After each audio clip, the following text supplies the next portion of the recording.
Welcome to the Learning Pines YouTube. We hope this video helps.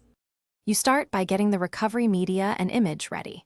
Make sure the external drive containing the system image is attached and the recovery USB is available. You need to boot from recovery environment, so note your BIOS or UEFI boot key, and if necessary, change boot order now. Once done, do not power off the machine.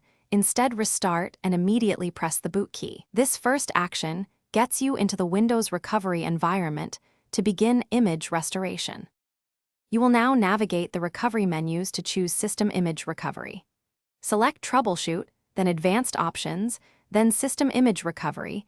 This tells Windows to use a saved image rather than reinstall from scratch.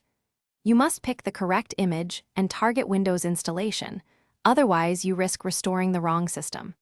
If replacing a failed disk, choose the Format and Repartition option so partitions match the image. Make sure you understand this step, because it overwrites all data on target drives. Begin the restore and let it run without interrupting power. Large images can take hours. Once the process finishes, the system will reboot. Remove the recovery USB to ensure the machine boots from the restored disk.